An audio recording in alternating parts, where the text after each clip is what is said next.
Word new here. Numbing hand.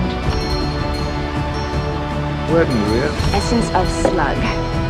Numbing hand. Word new here. Essence of slug.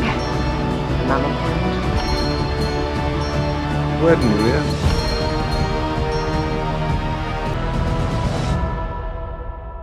Hello, hello, hello, and welcome to another episode of It's Time to Rewind, the podcast trapped in its own time loop right along with the movies we discuss. This season is the serial bomb, yo, and we're looking at Buffy the Vampire Slayer and Angel, starting off with Buffy Season 6, Episode 5, Life Serial.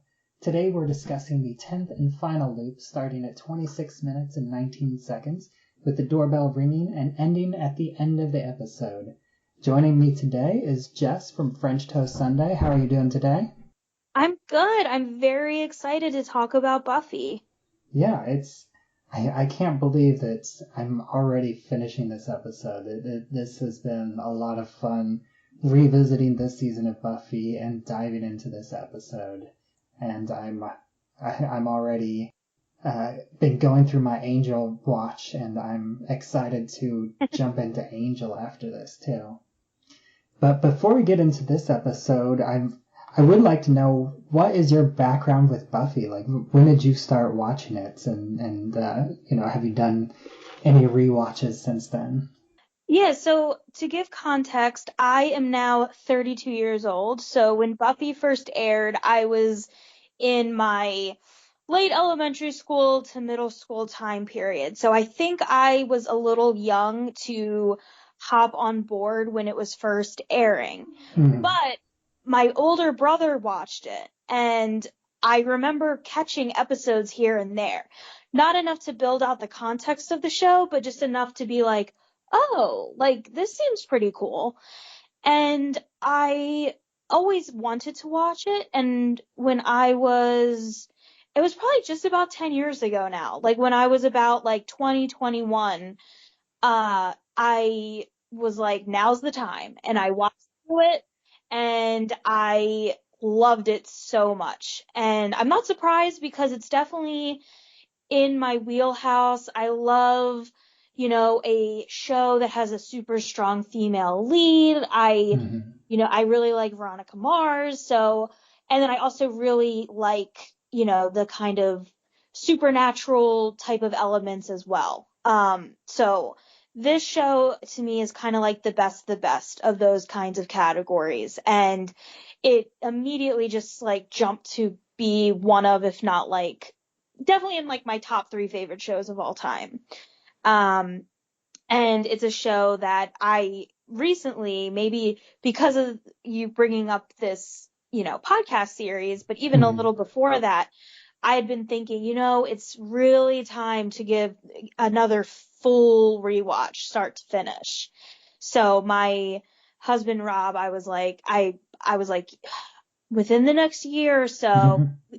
He didn't watch the first time around. So I'm like, we're going to sit through and watch the whole thing together. So I'm very excited to do that. Yeah, that should be a lot of fun. I think I might go back and start from the beginning again myself. I know my wife has already wanted to, but she wants to watch it with me. We did go back and watch the first episode, but we haven't gotten in farther past that, other than my own rewatches, because I did rewatch season 6 for this episode. I started to get into season 7, but I only got a few episodes in, and I wasn't vibing on it, and so I switched over to Angel season 5, and I was telling you right before we started recording that Angel 5 is a lot better than I remember it, and I remember liking it back whenever I first watched it. That's cool. After I rewatched this episode, I watched the next 3 episodes. Because they are some great ones. I mean, I'm covering 2 of them for bonus episodes as well. Because I'm like, Once More with Feeling, I'm so close, I might as well just watch through that. And then I was like, I really like Tabula Rosa. The next episode has a really good concept too, and it has a cameo by Michelle Branch. So I'm like, well, I might as well watch through Michelle Branch. So I stopped there because I don't want to spoil my rewatch, but I really enjoyed just spending those few hours back in this world. Yeah, these are a good batch of episodes, although I've already forgotten what the episode right after this one is, because it's like, you know, you have, I mean, I've been digging into this one, and then like Once More with Feeling is just such a good episode that the one in between kind of, you know, fades out of existence. It's like a Halloween episode, Oh, but yeah. I think that this series, like having the focus on this episode, is interesting because season 6 is probably considered one of the seasons people are less excited about. And I feel like it helps kind of like draw into focus some good things about the season. Hmm. I'm not as down on this season as some other people, and I think every season has some like really great episodes. Yeah, you know, whenever I rewatched it, I liked it a lot more than I was expecting to, because I did, again, remember, you know, season 6 and 7 as being kind of a low point.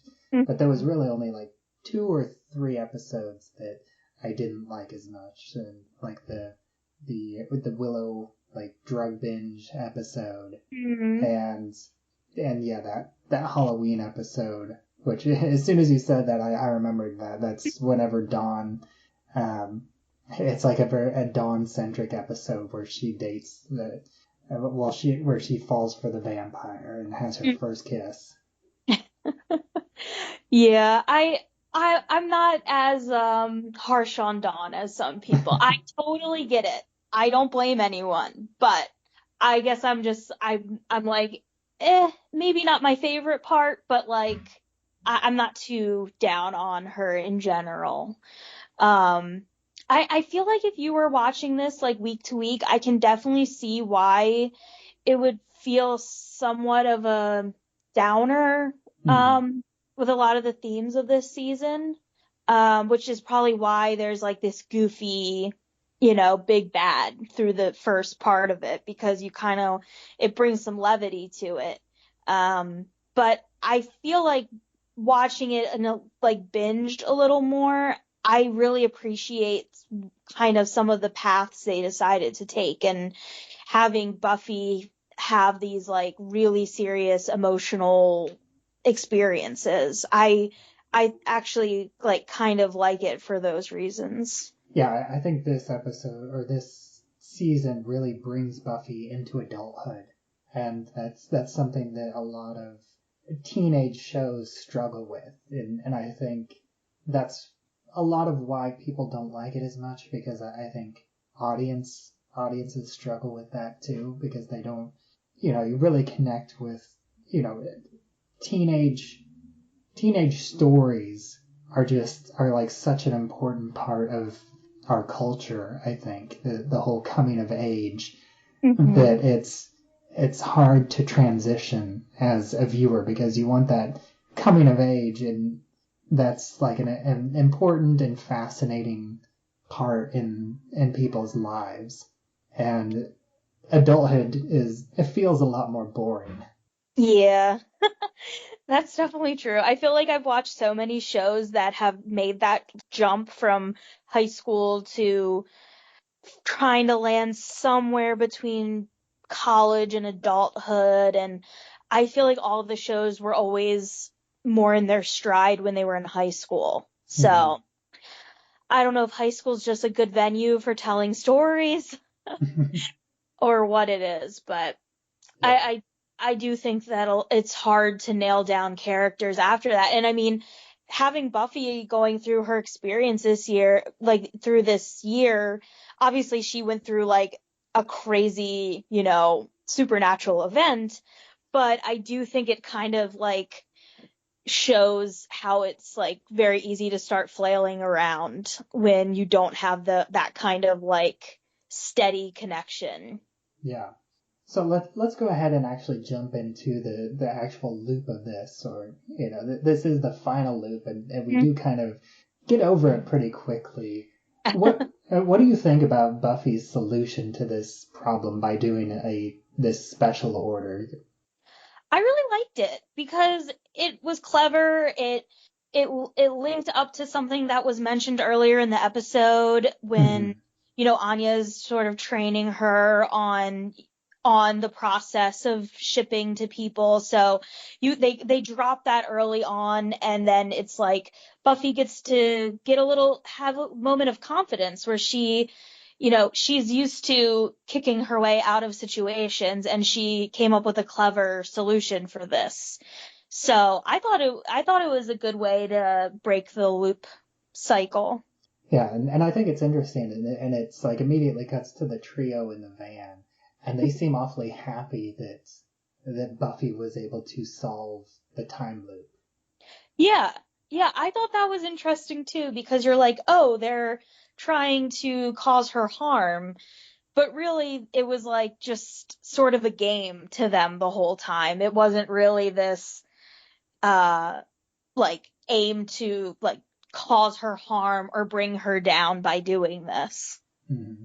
And I did notice it gives us a couple different angles of the van that we haven't seen this episode. And I immediately noticed like the 3 clocks on the roof. And yeah, the middle one is clearly labeled Sunnydale. And I had a hard time making out the other two, but they pop up later in the episode, and I was able to read them. The right one is labeled Moscow, but it's absolutely not the right time for Moscow, because I can tell the Sunnydale clock is showing like 6:15, and the Moscow clock is just like 4 hours later. It's like 10:15, which that would be the Eastern time zone. And I could see those guys like thinking it looks cool than actually being worried about it being accurate. Yeah, and then we don't really see the third label very clearly. It's only on screen for a couple frames, but the third one is Tokyo. And I didn't double check that one, but I believe that clock is wrong as well. And then we see a few more things behind Warren, like nerd stuff. Like in the front of the van, we see the beads again, and then behind Warren, there's like one of those plasma lights that you get at like Spencer Gifts. And they have like a little espresso coffee maker, because it's the one that you like tamp down and has the little handle, like the classic espresso machines. And I think he's got what looks like a skateboard right behind him. I think that's like a kind of like a scooter, or like not like a forklift, but like one of those pallet lifters behind him. They sure fit a lot in that van. Yeah. And in the earlier episodes, I had forgotten that in that moment they do talk about scoring Jonathan, even though they don't actually give him a numbered score. And I think it's and we're not gonna score it ourselves, because I did that in the last episode, because the last episode is a very short loop and we've got a lot more stuff to talk about. But I do think it's funny that back in the second episode, we scored Andrew's plan with the demons on the construction site, and I had forgotten that Andrew does give himself points for getting Buffy fired, and we also came to the conclusion that we gave him extra points for getting her fired. Yeah, I mean, that's a big result, so that does deserve points in this system. And they have they mentioned that the perception of time, that this was the longest, but only from their perspective, and from Giles's perspective, this was the shortest. And then at that point, they just completely drop the conversation on the scoring, and Warren just says, "This isn't over," and then it cuts, which feels like a weird place to cut on. Yeah, it doesn't feel like they really came to a resolution about what just occurred. And especially since they don't really have like we don't really see them come up with any other plan in this episode. It's not until like later episodes that they come back with another plan, and it's really not until like many more episodes. I think it's not like until like 5 or 6 episodes before they come back.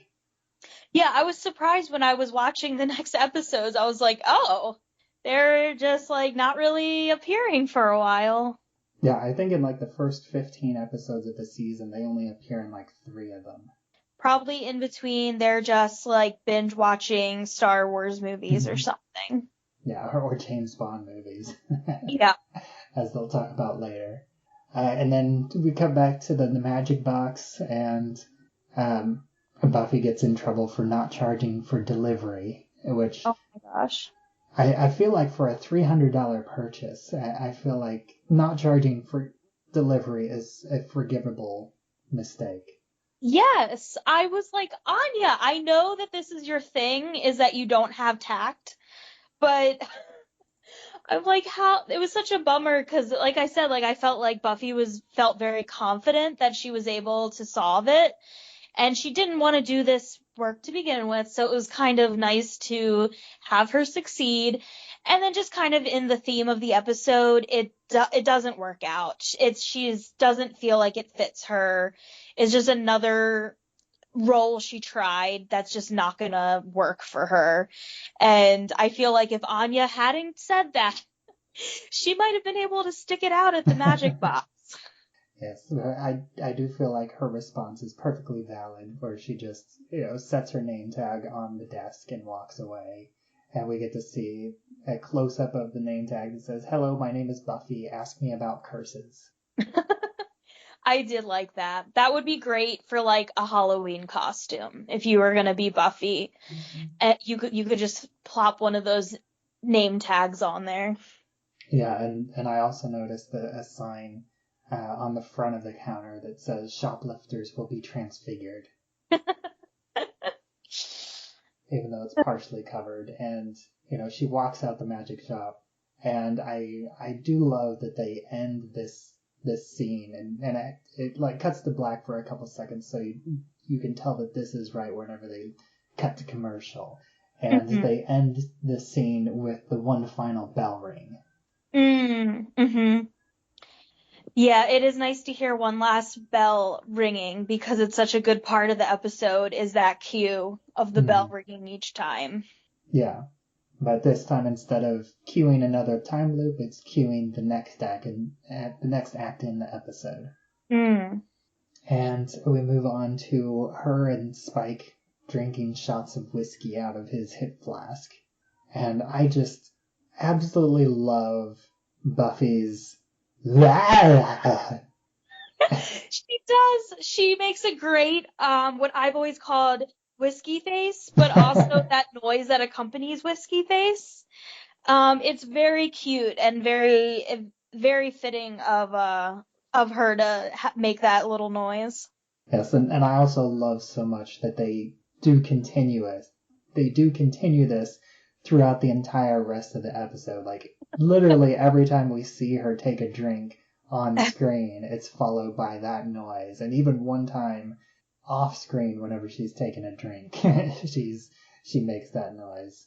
And it's funny every single time. And we get this, this moments between her and Spike, and it is also worth noting, even though, she's gotten drunk more than once in previous years, but I think it's worth noting that she actually doesn't turn 21 for a few more episodes. That's just realistic. Yeah. I did like this little scene because I feel like Spike's her like touchstone this whole season of she just struggles so much with her core group of friends, which is so different than we've seen throughout the rest of the series, and Spike is like her escapism. Yeah, he's like, at this point in time, he's the only one that really understands what she's going through, because she's the only one at this point that she has told that she came back from heaven and not from a hell dimension. Yeah, and that's like something that he can kind of like absorb and take in that without having that guilt behind it. Hmm. And I do like how he kind of just like brings up the point of as soon as she stops trying to be normal, like she will be okay because she's not destined to be normal. Like everyone's trying to push her to have some kind of normal path, and this whole episode is about how she doesn't fit in a normal path. That's not what she's meant for. And I do kind of agree that like Spike's like her pull to be to be like her Slayer self. Like he's like you Hmm. are more than just like a normal person. Yeah, his line is, "You're not a schoolgirl, you're not a shop girl, you're a creature of the darkness like me." Mm-hmm. And there are some negative connotations there of like obviously his being a creature of the darkness is different than her being a creature of the darkness. Like she's, the light supposed to be the kind of the light in the darkness. Yeah, But I do even think though they had the previous scene where she does, and at least I think it was season 5 and not season, unless it comes up in season 7, I forget. I know it wasn't in season 6, but I can't remember if it was 5 or 7. Whenever she finds out that the Slayers got their power from a demon, like the first Watchers Council. Basically imbued the power of a demon into the first Slayer. yeah, that is interesting. That definitely does feel like it ties in here to what Spike's saying. Because I don't think she should give in to her like self-destructive impulses that she can have, but I do think if she just like her just embracing being the Slayer and like going down that path, like it's not all there is to her identity, but I do think it's such a powerful part of her identity that to like just try to do normal things is like never really just gonna feel right for her. Yeah, it's like, he has some good points with the the fact that she's kind of meant to fight the forces of evil and not just spend her time with the mundane day-to-day living. But at the same time, I feel like his lines do feel a little bit out of like a pickup line playbook, because he does have like that little bit of negging, saying you're not a schoolgirl, you're not a shop girl, and then it's immediately followed by saying that, by connecting the two of them, you're a creature of the darkness like me. Mm.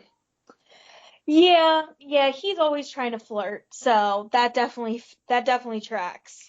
Yeah, so there is like he is like playing the shoulder to cry on, but there is just that little bit of extra whenever you like, if you know what you're looking for, to tell that he does have an ulterior motive for this, because at this point he is like obsessed. He has this Buffy obsession that he Yeah. wants, like his goal is for the two of them to get together.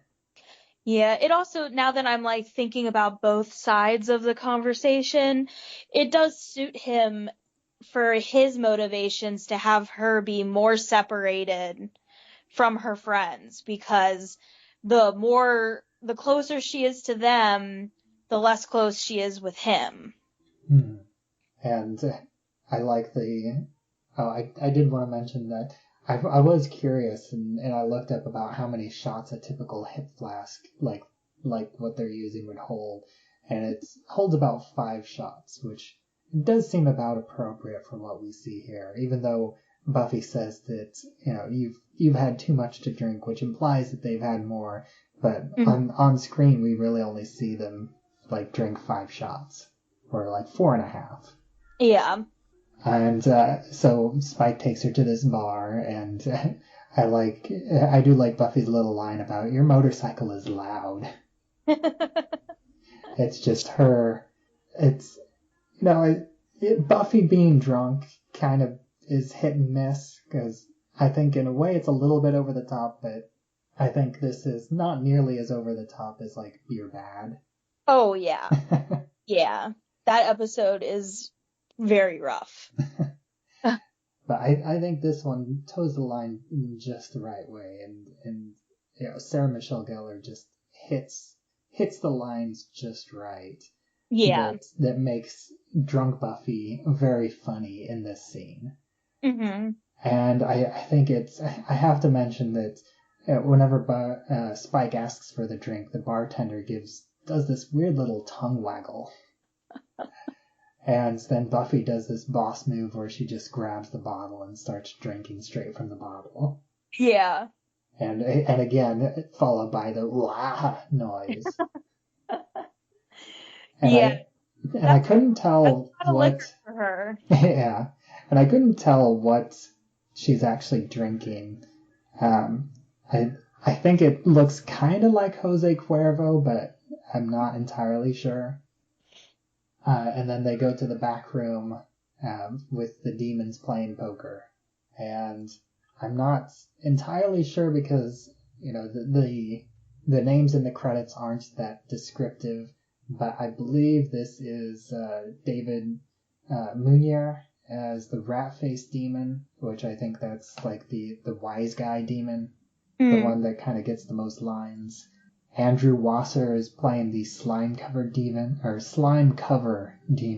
as it's written in the credits, which I think that's the one that doesn't talk too much but stays at the table and that's kind of scaly looking.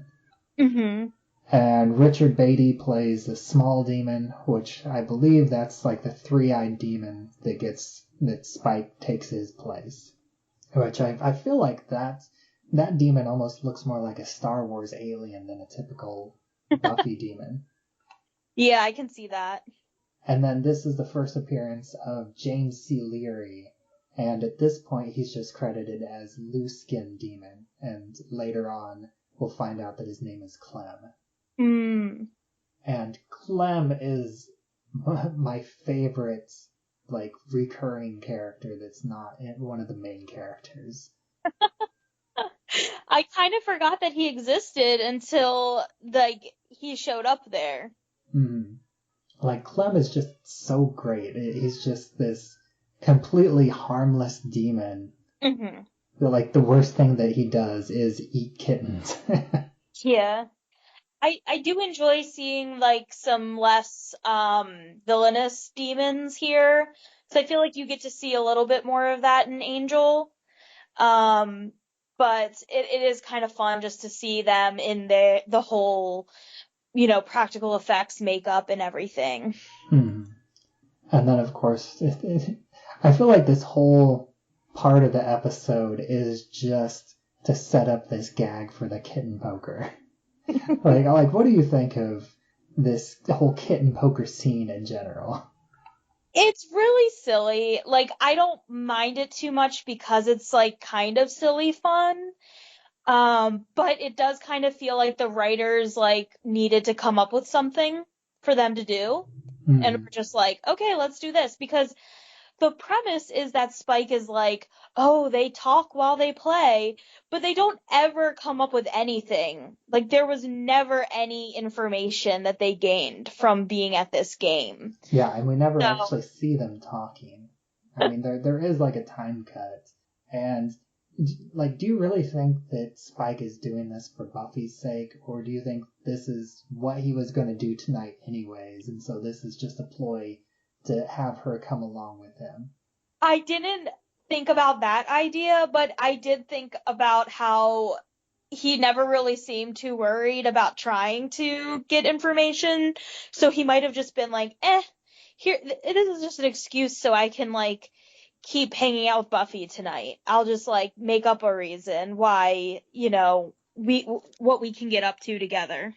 Yeah, and I love this is the second instance of Buffy making a bad joke. The first one was her calling it a daddy hand.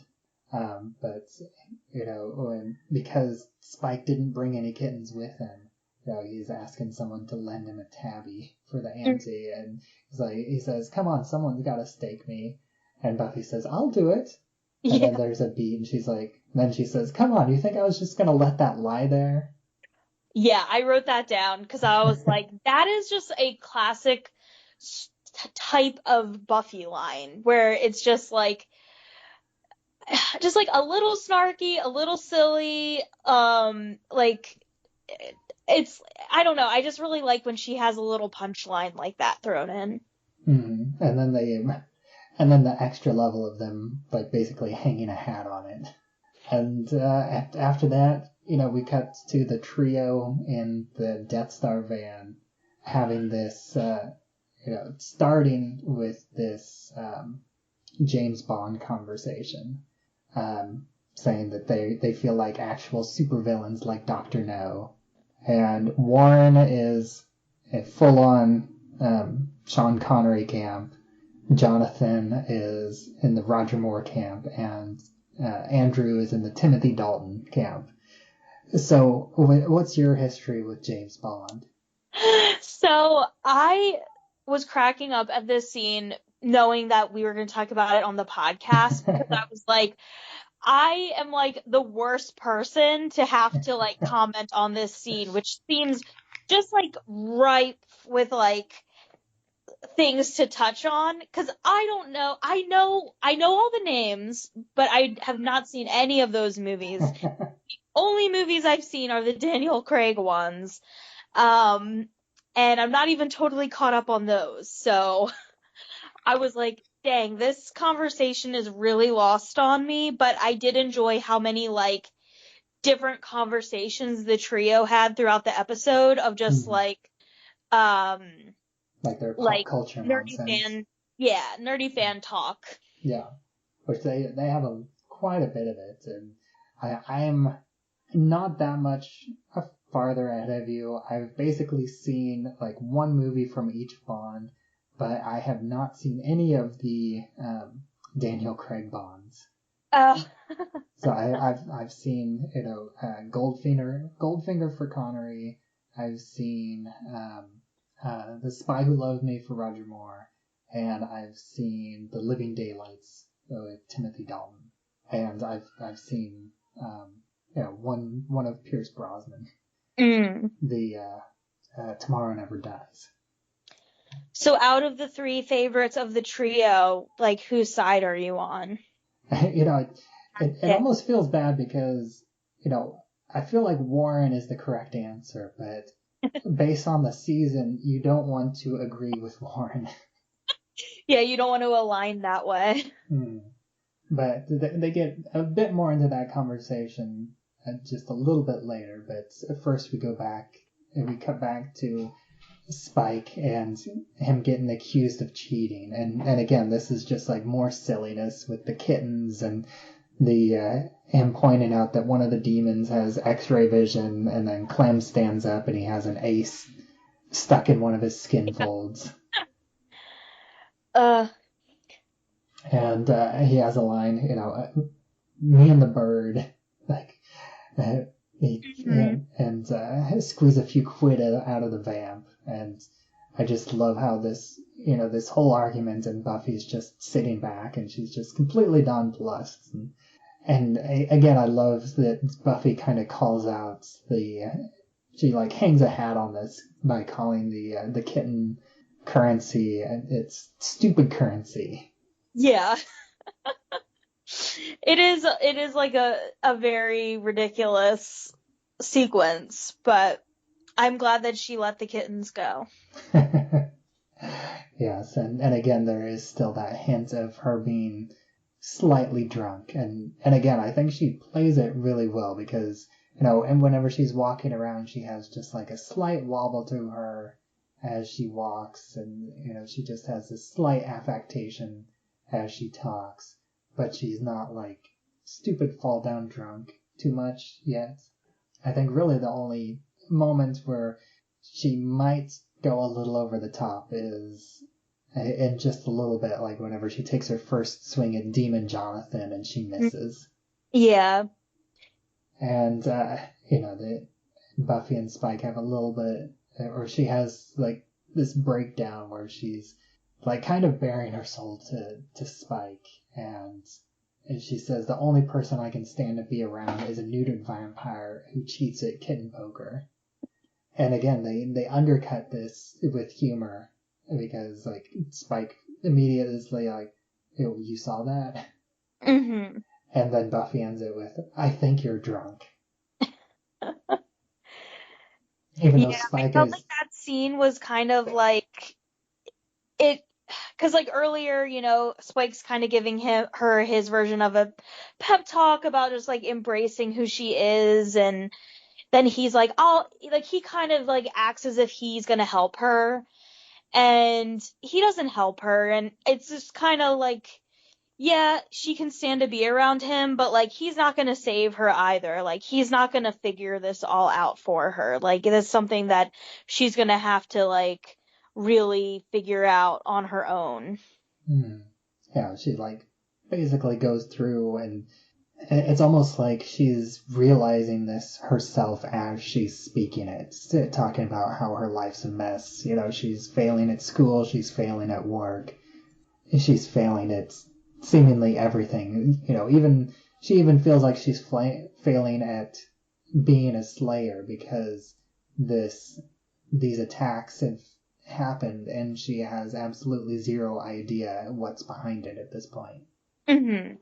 And then after that, we cut again back to the trio. We get a better shot of the clocks, and the clocks are still at the exact same time. They haven't moved.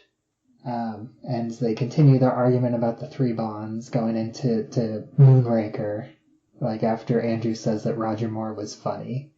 And Warren starts going into, the gondola turning into the hovercraft, and the pigeon doing double takes. It's just completely inexcusable. Yeah, I was like, I wish I knew what they were talking about. Yeah, I think it's funny because one of the few things that I do know about Moonraker is the fact that they literally do make the pigeon do a double take. It's like they reverse the film. They wind it back and forth to make the pigeon look like it's doing a double take. It's like they move it forward as the pigeon turns its head, and then they rewind it and then move it forward again, so it looks like the pigeon's doing a double take. Oh gosh, that sounds about as silly as kitten poker.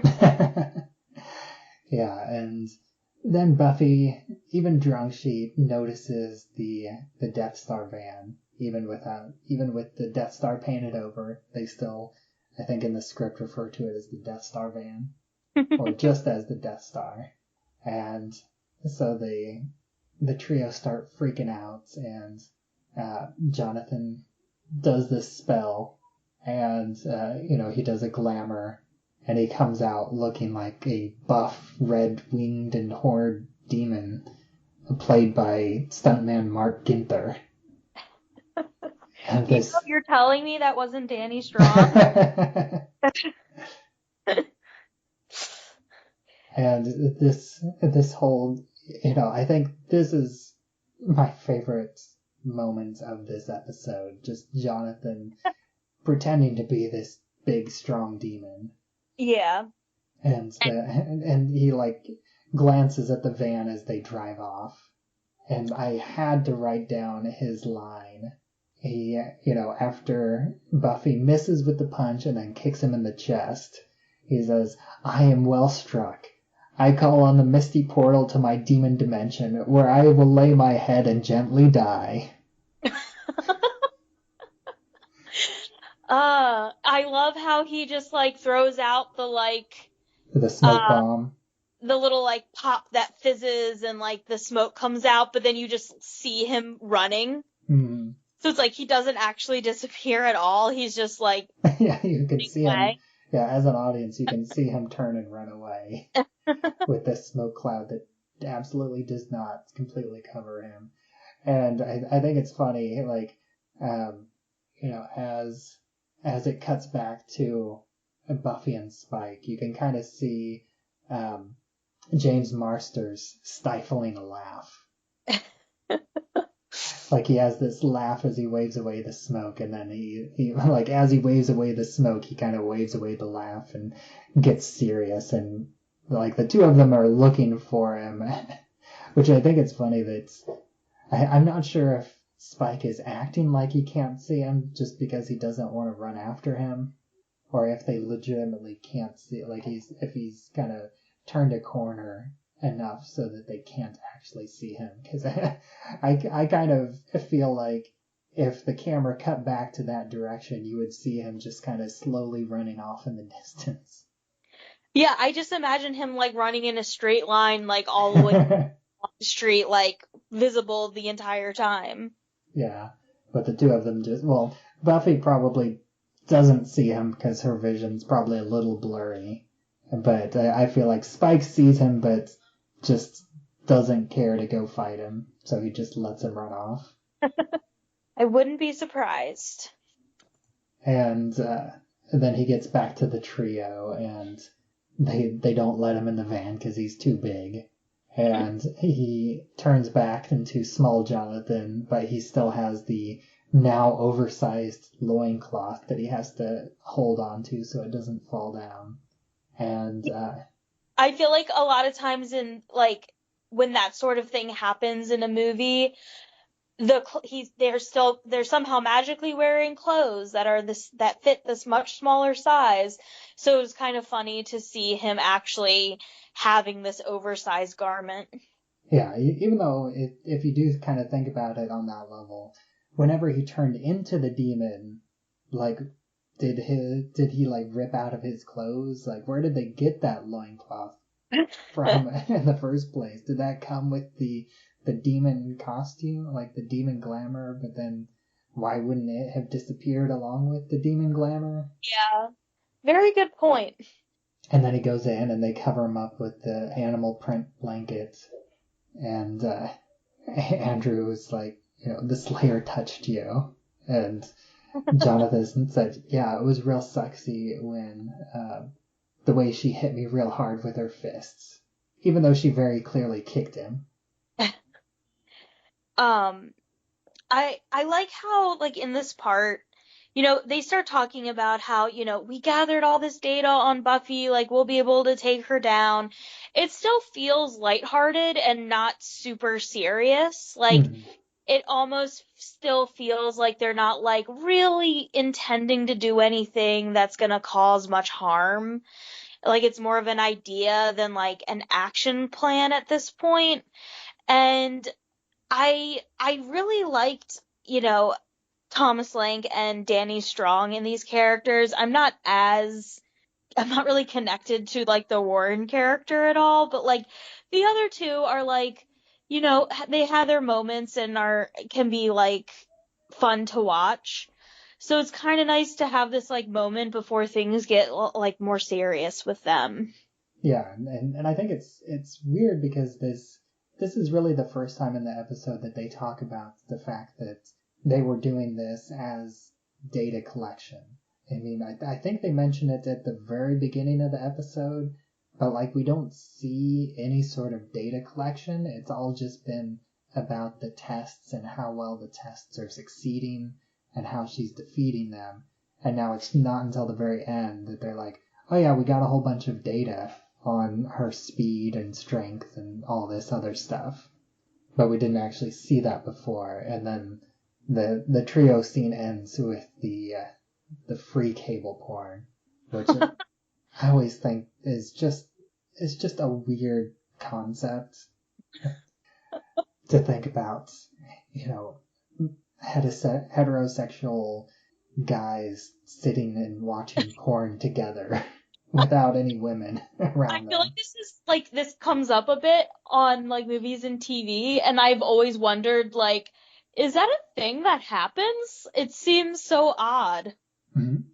I mean, I feel like it must, but it's never really been my experience. Well, I think I can remember one time, like, whenever I was like in middle school, but that wasn't like, really sitting around and watching porn to watch porn. It was like, this is something that we shouldn't be doing, and we're just doing it because we can get away with it, or we're trying to get away with it, which is a whole different scenario. Giggling like, oh my gosh, this is crazy, kind of thing. And then we have this closing scene with Buffy and Giles. And this is, this is, it definitely feels like a few hours later. So Buffy's not really still drunk, like she's recovering. And, this is the, after throwing up and starting to feel a bit clearer. Yeah. Which is not really something that I can personally relate to because I've never been a big drinker. Uh-huh. But I do like this moment with her, with Giles really playing the father figure, giving her the glass of water. And she goes and she doesn't sit on the bed. She sits, I love the detail that she sits on the floor next to the bed. Mm-hmm. Yeah, this scene is so bittersweet because they have such a great connection, but just like Giles being so conflicted about what to do is just really apparent. And, she's just struggling so much. Like, she is just like that kid on the floor. Like, she does need guidance. And I understand Giles being unsure if he's doing the right thing. It's, guidance versus coddling, I'm sure is what he's worried about. But it's like the part where she's, just saying like, this makes me feel safe, like knowing you'll always be there is such a sincere moment. Yeah, and I think it's good you mentioned this and you kind of skipped over it, but I definitely want to point that out. The fact that that she's sitting on the floor like a kid, and I do think that is another level of her sitting on the floor rather than on the bed, because that does bring her down to a more kid level, where Giles is still, for the most of the scene, he's standing up, and then he does sit on the bed, but he's always kind of towering over her like this father figure. Mm-hmm. And she is like in this child position, and again it feels like she's kind of venting, but in a different way, because she's going through some of the same things that she was going through with Spike, but in a very different way. Where here it's like she's beating herself up, that she should have been more proactive with these demon attacks, and then she segues with, the nice people at the phone company, and basically wanting money and thinking that she needs to do better, which leads to Giles handing her the check. Mm-hmm. And I love this. Again, that I feel like this is the right amount of humor to help cut the tension without detracting from the emotion in this scene, where she starts by politely declining the check, and Giles is like, well, we can just rip it up, and she's like, no, I'm keeping the check. Yeah. Yeah. It's very like just like an honest moment where it's like she knows she can't turn it down. She's not even worried about like having quote unquote pride about turning it down. She's just like, no, I know I need this. And we don't see the amount on the check on screen, but I believe I heard that it did show up as like a prop later on, to where fans actually did see the physical check, and it's made out for $10,000, which that feels like, it feels like a lot of money, but also it does feel like the right amount of money in this situation, because that would be like enough money to probably, in the early 2000s, to pay maybe at least like 6 months worth of bills, give or take. That's the amount that I thought of too when I was like, what would he give her? And I was like, 10 is probably like what she needs to really make a difference.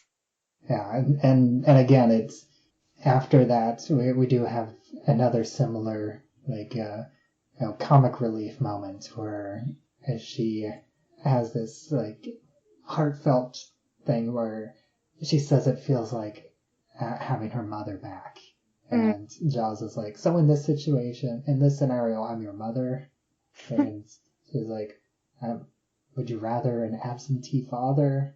And then he follows it up with, how do you have a rakish uncle? And just, I don't think very many people could pull off a line like rakish uncle rather than Anthony had. Yeah. And of course it ends with anybody that knows like Joss Whedon's writing and kind of the setup for this type of show anyways. It has the very clear implication that Giles is going to be leaving soon, even though Buffy, like you mentioned, she said that she feels safe knowing that Giles is always going to be there. And then it cuts to this look on Anthony Head's face, which again, you can just read so much into this look that he gives that you know exactly what's going through his head, and you know that he absolutely is going to be leaving in like 3 or 4 episodes from now. Yeah. Yeah, it basically tells you everything just in that one look. I was thinking, and I can't remember if they address it at some point in the series, but I was like, I feel like the Slayer should get a stipend. Like, what is this? The Slayer doesn't get any money? Like, don't they expect that she will need to support herself? Yeah, I think it's because, she, even though Faith is technically the Rogue Slayer, I think that Buffy is also kind of a Rogue Slayer at this point. Because Giles is watching over her, but she has kind of renounced the Slayers, or the Watchers Council at this point, I think. And again, like I said, I can't remember if the scene with her finding out about the past of the Slayer happens in the 5th or the 7th season, because if it happened in the 5th season, that would make sense, because I think that's where she really breaks ties with the Watcher Council. So if that's the case, that would make sense. That, Giles is still kind of part of the Watchers Council, but he's off doing his own thing. But he's already like made his money. He's already very well off at this point, so he can support himself and he can give Buffy $10,000 like it's nothing. Yeah, he's got that magic box money. But that's... It makes sense, though, that, like, she's not really, even if they were going to give a Slayer money, like, she's not even really in that, like, position anymore. Yeah. Which I feel like maybe I should have done a little bit more homework, but I feel like I got a good understanding of where she is just by starting with the 6th season. And this was a fun episode. Like, one thing that I haven't really talked about is, and let me ask you, like, how do you feel like this episode fits in terms of like the actual time loop, like comparing it to other time loop movies and TV episodes? Well, I really like the moment, or like the moment, but I almost feel like it could have been expanded to a whole episode. I kind of like how there's a lot going on in this, 42 minutes of television or whatever this works out to, but I think the time loop itself could have been episode concept to itself. Yeah, I almost feel like that as well. I feel like it's very efficient because it does get in and get out, and it covers a lot of ground within the time loop itself. But I do think that, well, I don't know, I think I'm talking myself out of it in a way, because I think that they could have explored a lot more with the time loop concept, but I think in terms of where this is in this season, that it does just enough, and it does it very quickly and efficiently, and it's a well done time loop, and it's done in like the span of like 20 minutes, not even 20 minutes, like 15 minutes in a 40-minute episode. Yeah, it's definitely compared to other movies like Groundhog's Day, for instance. Like, a lot happens in each loop. Like, it's a lot of events that take place. So it is kind of fun to watch a version of it that's a very concise little chunk of time that just keeps getting repeated over and over. Yeah, like each time loop for Buffy only lasts like 5 to 10 minutes. So even if she did repeats this loop like 100 times, that's only like, an 8-hour day. Yeah. Yeah. I think it's definitely fun to fit into the episode. Yeah. But yeah, this whole thing has been a lot of fun, and I'm looking forward to jumping into Angel after this. Although, depending on my recording schedule, I may follow this up with some Buffy bonus episodes before jumping into the Angel time loop or time bomb episode from season 5. But I'd like to.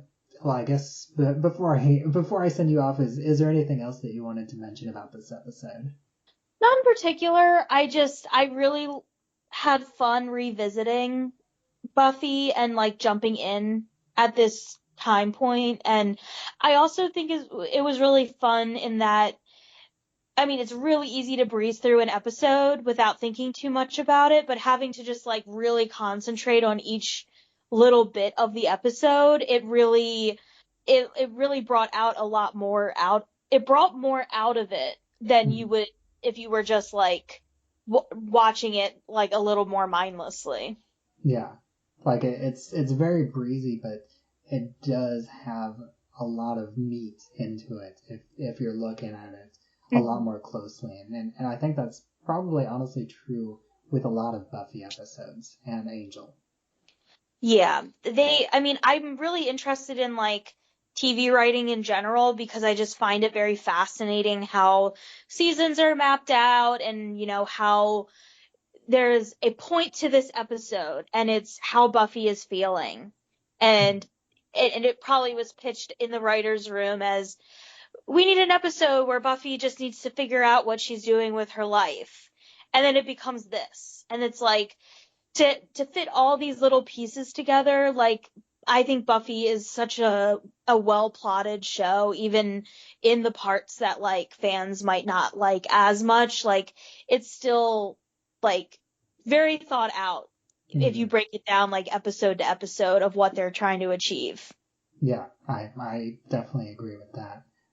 But yeah, like I said, that wraps up our coverage of live serial. So I'd like to thank you for talking with me about the ending of this episode.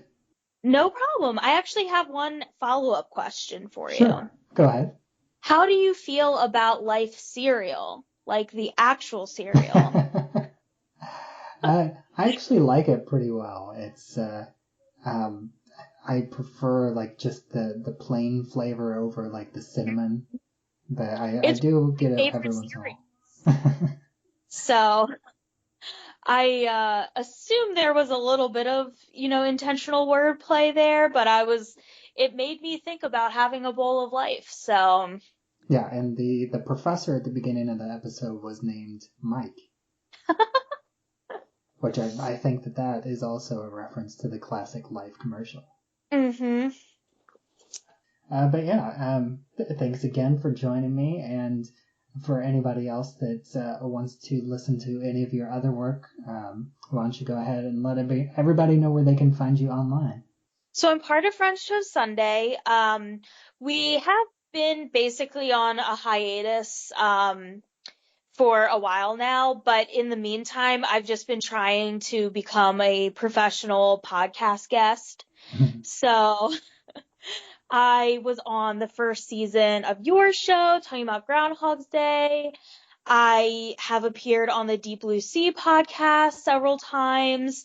I was on there this past year covering the 47 Meters Down movies, which was very fun, and obviously related to sharks in Deep Blue Sea. And I also went on to discuss the movie Sphere, which was a very fun discussion. I'm also on the Lambcast quite a bit. the last episode I was on was about the movie Proof of Life, but I've been on several of those episodes this year as well. So I just love talking about movies and also talking about Buffy. Mhm. Yeah, it's always a lot of fun. And as always, you can find me. I am Bubbawheat. You can find me on Twitter where I'm at Bubbawheat.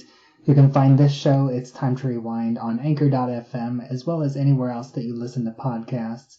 We also have a Facebook group, It's Time to Rewind, a time loop group. You can join that and discuss episodes as they come out, and also have any discussions about time loops in general. And until next time, grr. Arg!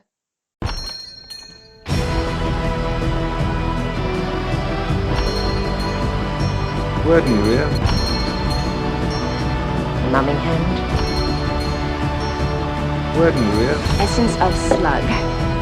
Numbing hand. Werden wir? Essence of slug. Numbing hand. Werden wir?